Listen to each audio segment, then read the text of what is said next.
Hey guys, your boy Sean Bellamy, and this is the first episode of my brand new sports podcast called Jack of All Plays. On this podcast, which I will be releasing on my YouTube channel every Sunday. Every Sunday it will be on my YouTube channel. Uh, I'm going over football, basketball, baseball, why those three sports, just because they're the three favorite sports I like to watch, as far as tuning in and reading stories about and everything like that and talking about with friends or anybody. So, yeah, football, basketball, baseball. Again, this is my first episode of Jack of All Plays on podcast. And like I said, it will be released on every Sunday on my YouTube channel. Before I get to any football, basketball, baseball, I gotta give, bow down to and just give my praise to the GOAT tennis player herself, Serena Williams. She officially retired from the sport of tennis. If you see me looking over here, it's because I got my tab with my notes and all the other stuff. So, yeah.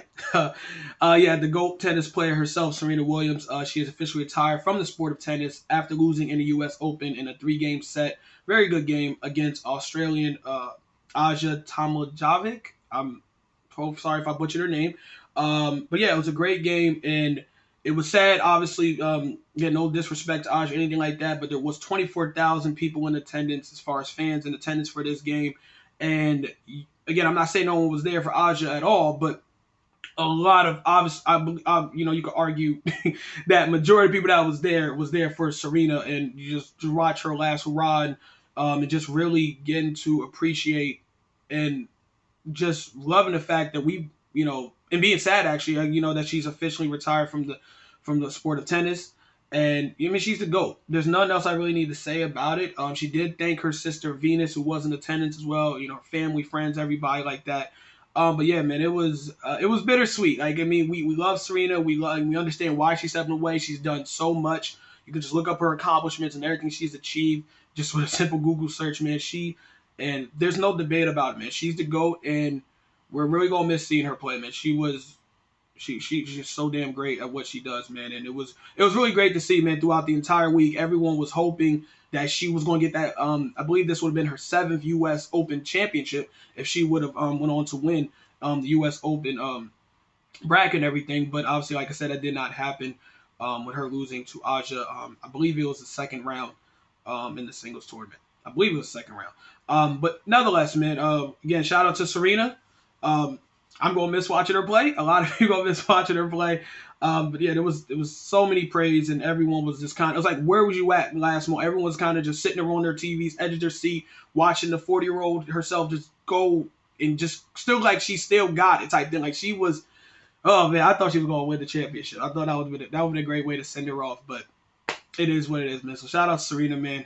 GOAT tennis player. But we're going to move on, you guys, to college football and get into, like I said, football, basketball, and baseball here on Jack of All Plays. As far as college football, week 1 did start yesterday, but I'm going to talk about the big news that came from college football, I believe, before the games actually started yesterday, and that was the NCAA football committee agreed to expand the college football playoffs.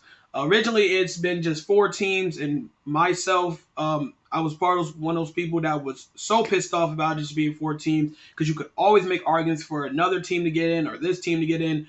And finally, they did make a decision and voted to expand the playoffs from 4 teams to 12 teams. That's the good news. The bad news is it's not starting to 2026, which I think is petty as hell. Me and my boy Sherrod was talking about it. Seems kind of real petty that they're going to start 2026. It's 2022. That's 4 years from now. I don't know why 2026 is the date.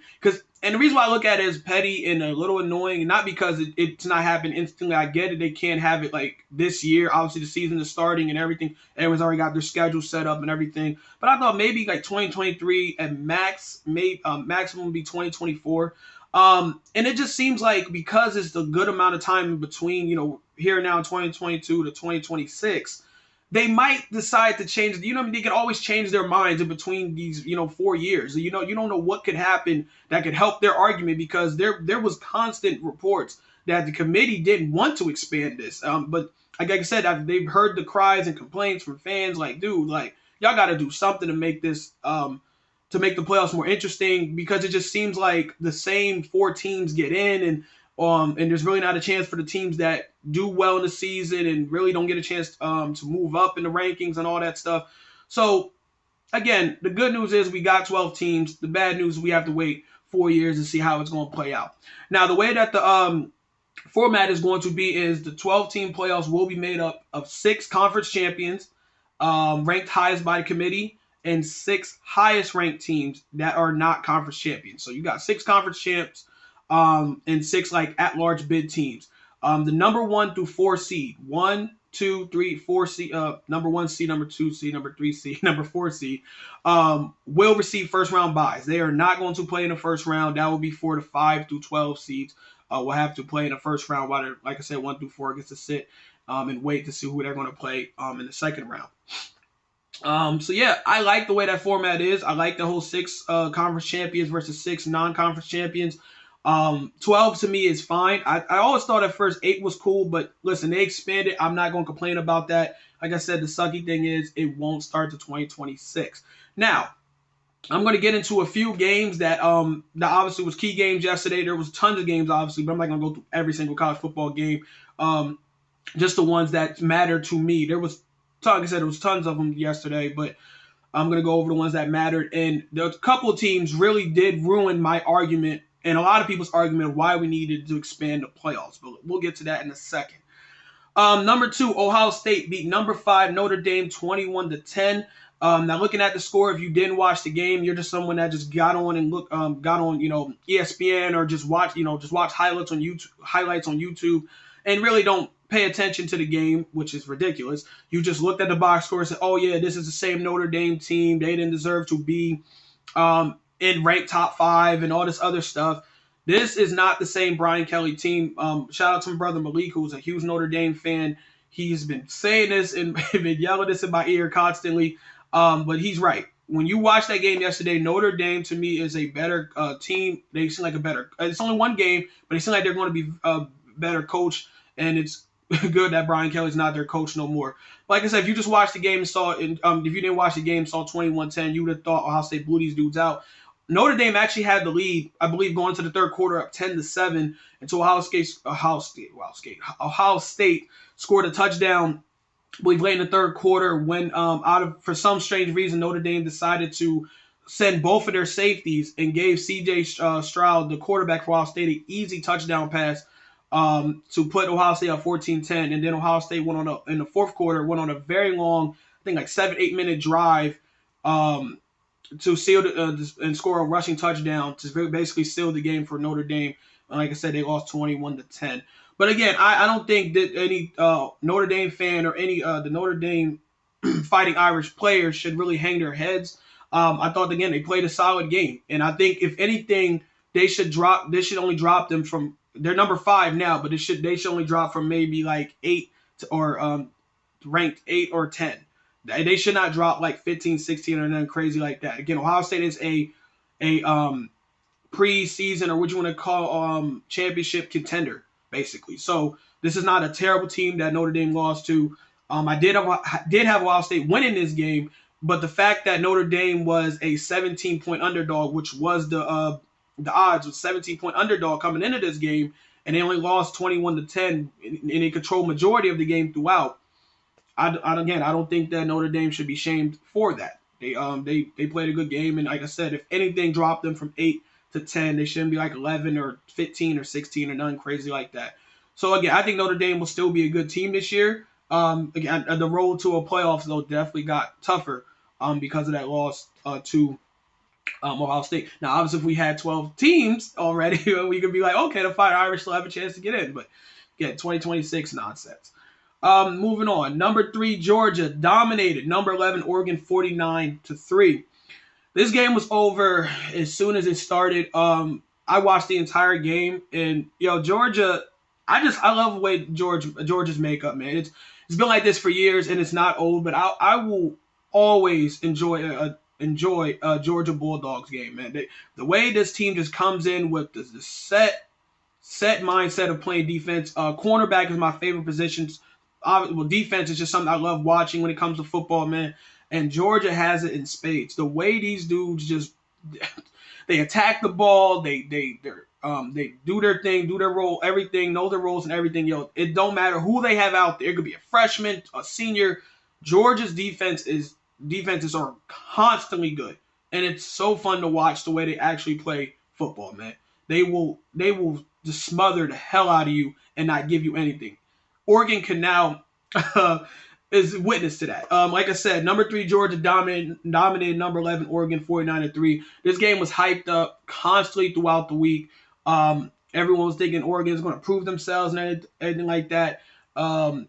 Bennett, the quarterback for Georgia, a lot of people, even though Georgia's coming off a championship last year, some people were still not sold on him and saying they don't think he's a good quarterback. Well, he shut a lot of them up. He had a great game yesterday, accurate, pinpoint passes, and just dominated Oregon, man. The game, I believe it was 14-0 very quickly.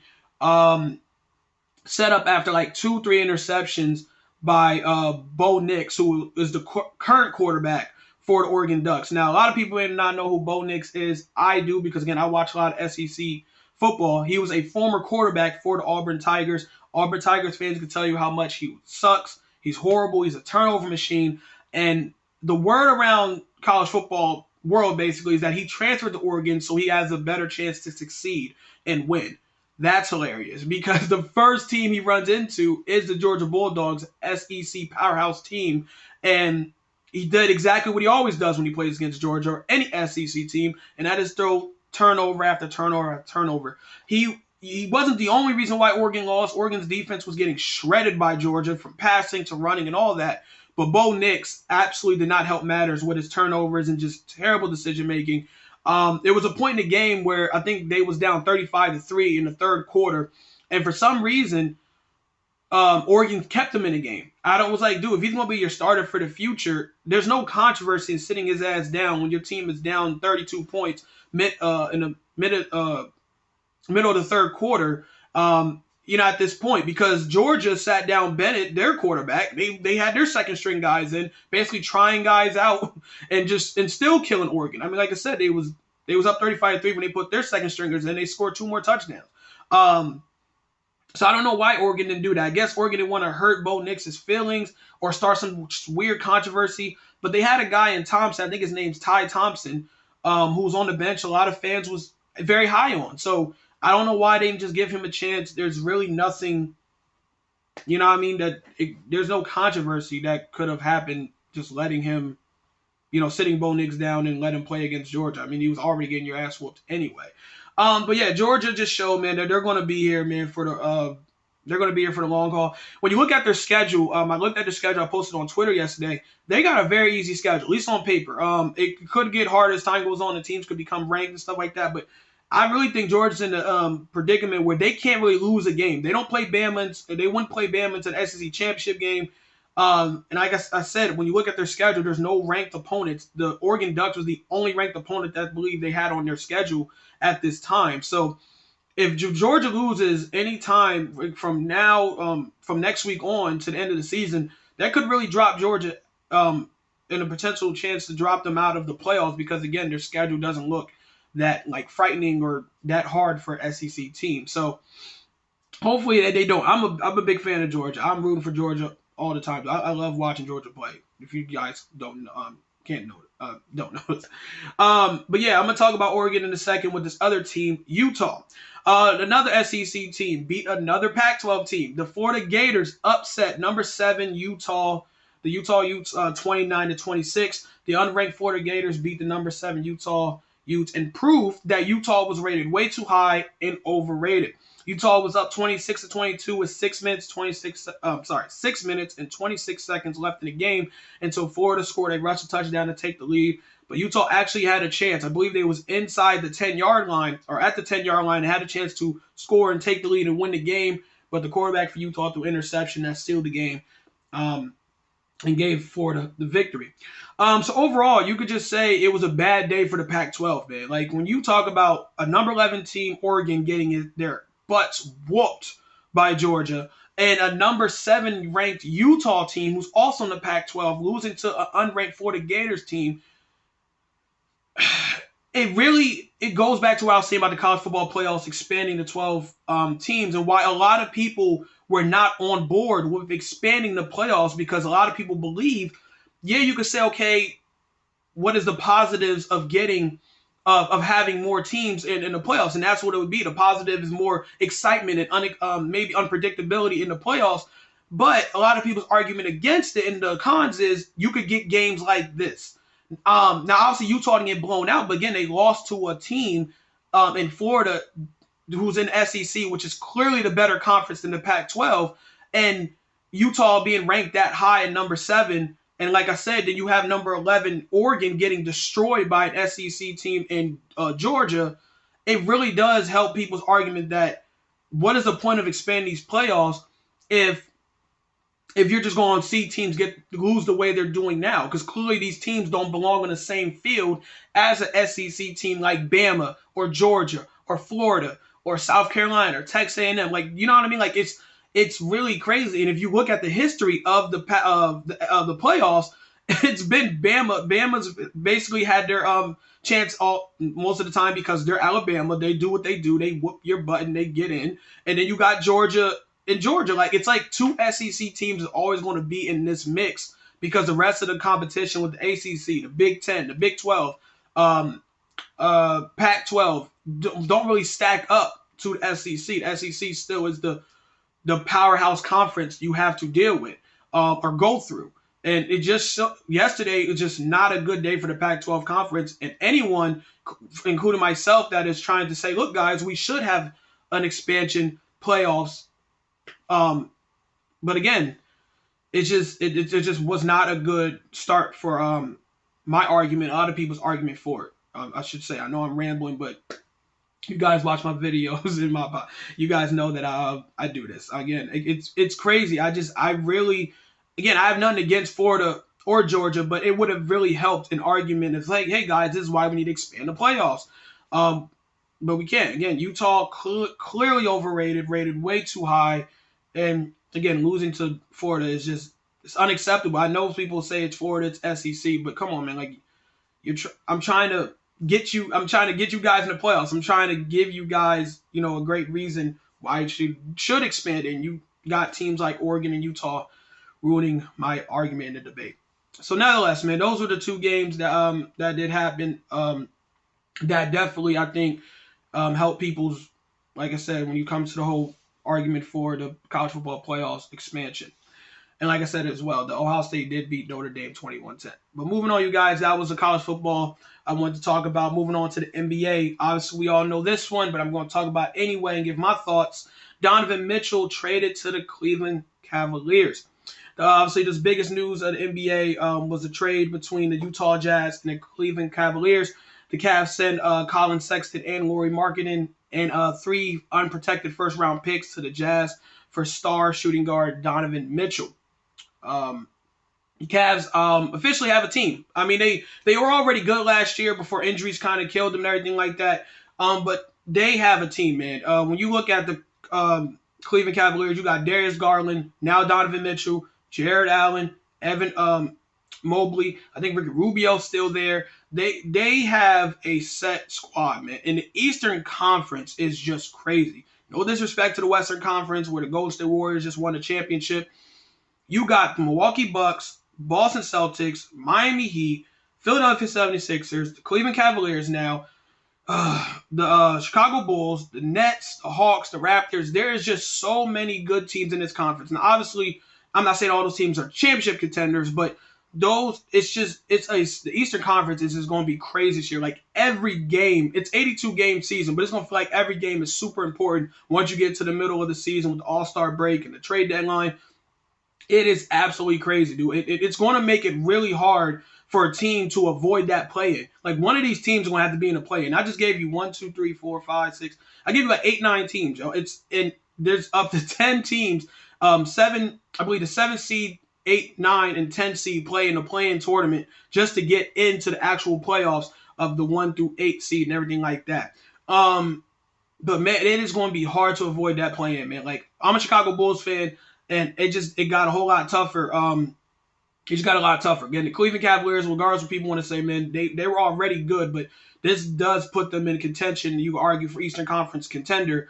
going up against Milwaukee, Boston, Miami, and the Sixers, and the Nets. I mean, the Nets also got Kyrie and KD back after all that crazy shit that happened during the offseason. But yeah, man, the Eastern Conference is going to be crazy to watch. Now, the Utah Jazz actually turned down a Knicks offer. The New York Knicks was obviously the biggest losers in this situation. But the Utah Jazz did actually turn down the Knicks offer of R.J. Barrett, Toppin, Mitchell Robinson, and 3 unprotected picks. When I first read this, I was kind of confused on why the Knicks was willing to trade all of that, basically the farm, for Donovan Mitchell. I know Donovan Mitchell's a good player, star player, and all that, but I just don't.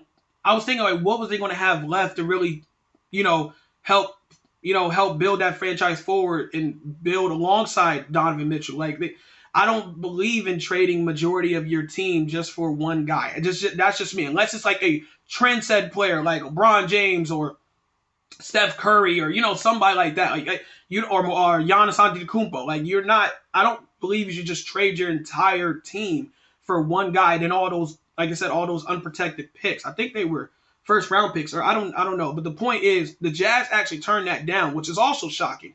I don't know why the Jazz turned that down. Actually, I think maybe people can explain it. They have their own way, but I don't know if you're the Jazz why you didn't want that one versus what Cleveland gave you. But I'm kind of glad Knicks fans should be actually happy they did not accept this. I think it's actually ridiculous that the Knicks offered that that deal. That seems really weird to me. But yeah, the Knicks is the biggest loser in this. Also, losers are the Utah Jazz fans, in my opinion. I mean, they got a good return for Donovan Mitchell. It's not like they got horrible players back, but I don't like the Utah Jazz fans. I'm just going to tell you that right now. So the fact that they lost Donovan Mitchell, I was hoping and praying one of these years they was going to lose Donovan Mitchell. Donovan Mitchell did send a thank you letter to Utah fans, so obviously he was treated well. But again, I don't fool with Utah Jazz fans. I don't like them. So the fact that they did lose their star player, I'm very happy about. I wish nothing good when it comes to the Utah Jazz franchise for those fans. That's just not how. I just don't.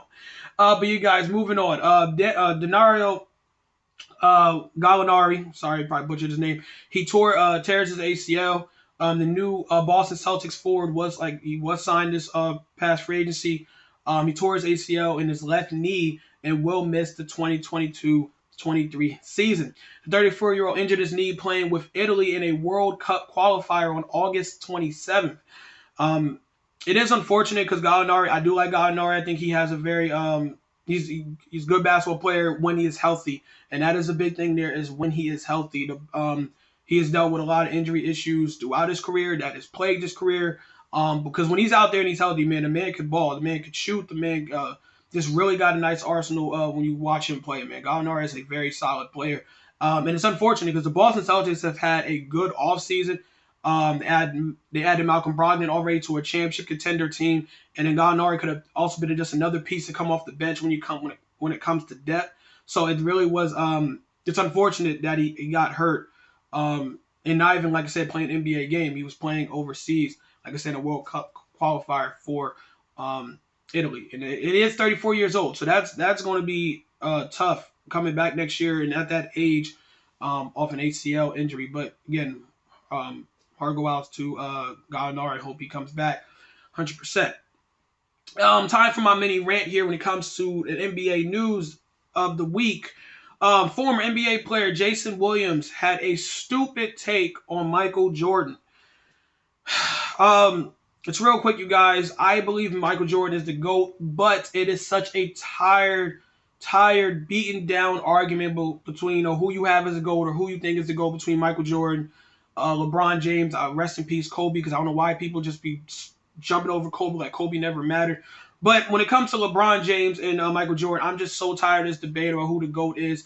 If you believe LeBron James is, you have a great reason why you think he is. That's cool. I'm 100% with you. I would not be mad at you like I used to get mad back in the day when people used to do this argument and they put LeBron James over Michael. I don't give a damn anymore, man. If you have Michael as the GOAT, if you have LeBron as the GOAT, that is 100% okay with me. Please do just because at this point, dude, it's such a tired argument because it became tired because no one's going to change their opinion. If you believe excuse me, if you believe that this guy is the GOAT, or you believe this guy is great, anything like that, you're not going to change people's minds after having one conversation or one debate with somebody. It's just so tiring.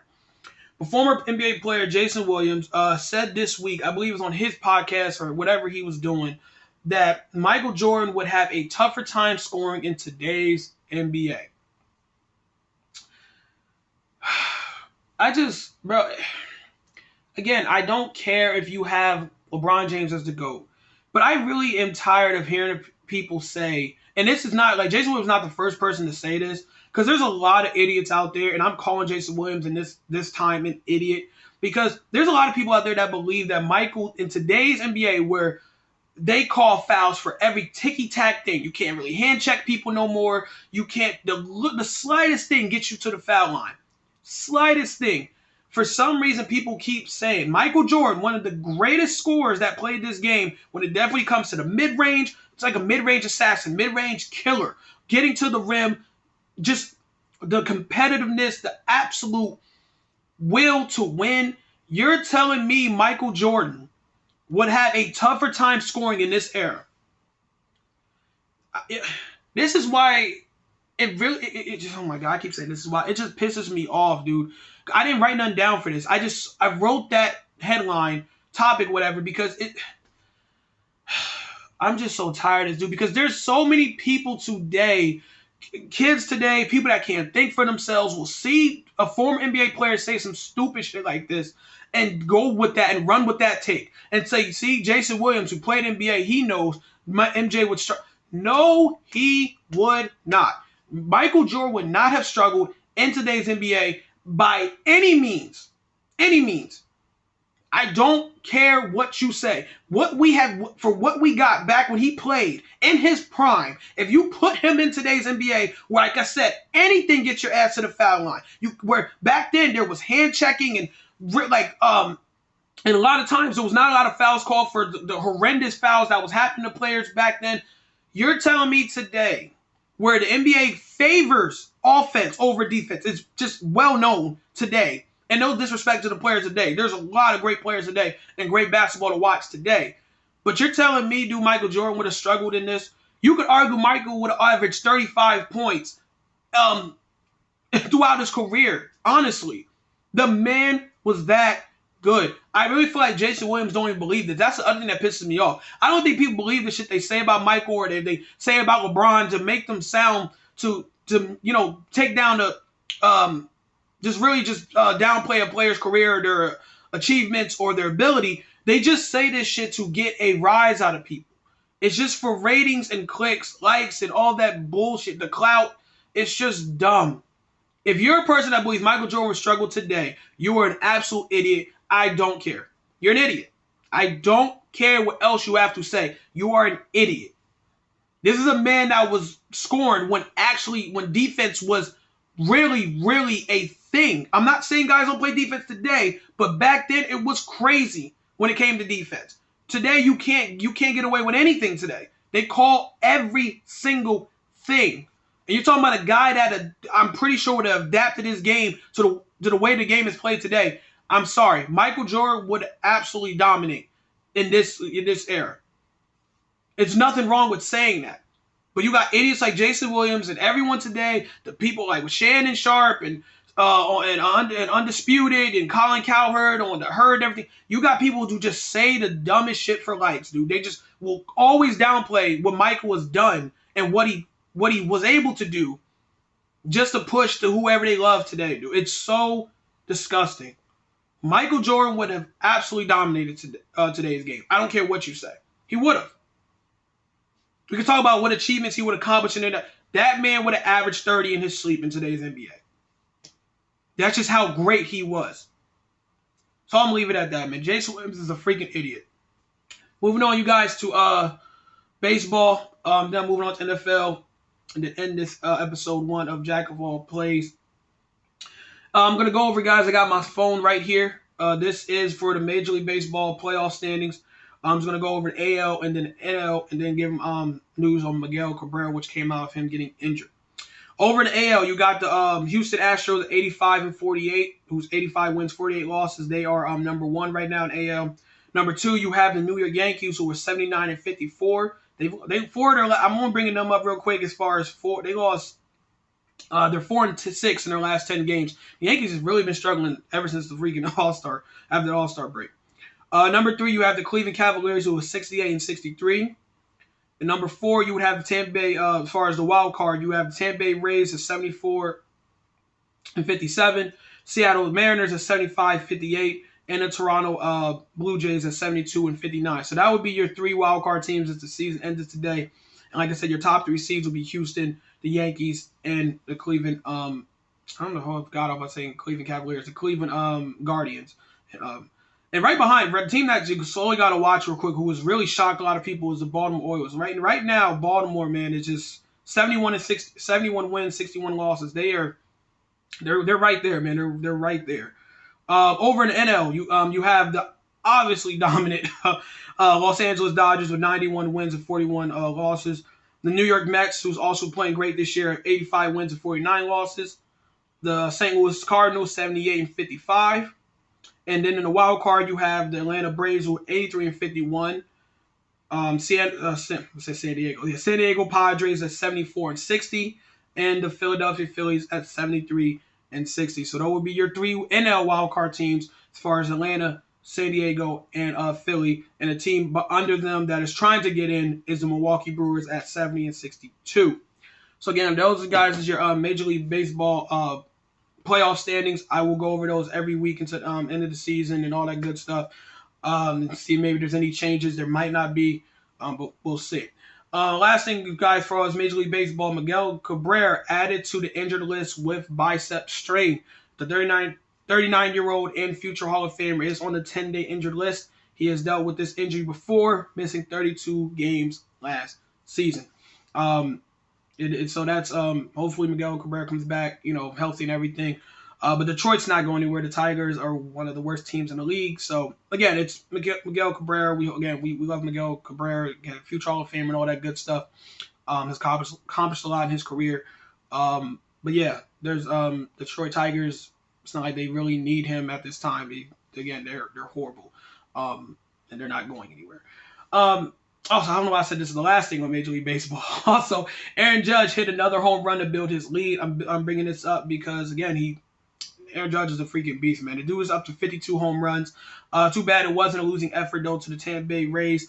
And again, I'm going to say this again like I just brought up with the Major League Baseball playoff standings, man. I think the Rays, honestly, my prediction is right here. I could be wrong, but I'm giving a prediction right now. It's not a hot take or anything that the Tampa Bay Rays, I think they're going to catch up to the Yankees and actually take the division from the Yankees. Yankees have just been playing horrible baseball as of late, man. And it sucks because, like I said, Aaron Judge, as I just pointed out, man, 52 home runs. That man has absolutely been dominant. They need 8 Aaron Judges, honestly, because they just out there hitting for them. Because, like I said, Aaron Judge has been doing his absolute thing. The same thing kind of reminds me of like Shohei Ohtani for the Los Angeles Angels. That's out there killing it, pitching and hitting, but the Angels, it sucks. Like, the Angels are absolutely freaking horrible. So it's like wasted wasting the talent of one of your star players. But that is it, you guys, as far as Major League Baseball. The last thing here, I don't have really NFL news, football news. NFL is back next week. I will be back here on my podcast, episode 2 of Jack of All Plays, giving you all my predictions of the Week 1 games. I am so excited. You can't really see. I don't know why I moved out this way. You really can't see that much, but I'm a Philadelphia Eagles fan, and I really can't wait for the season to start. For the as an Eagles fan and as an NFL fan in general, I cannot wait for this season to get underway, man. I've missed. I've missed freaking football so much, man. I cannot wait for this season to begin. Like I said, it is next week, next Sunday. Actually, I think it starts this Thursday, actually, but then on to Sunday. We will get some football. NFL is officially back. So again, I will be back next week and give y'all my predictions of the games for the Week 1 Sunday games before they begin. But that's it, you guys. That is episode 1 of my new podcast, Jack of All Plays. Again, just please hit the like button, subscribe, all that good stuff, share it. And I appreciate the support that I've gotten in my videos when I've posted on this channel. So that's it, you guys. I am out, man. Have a great day. Peace.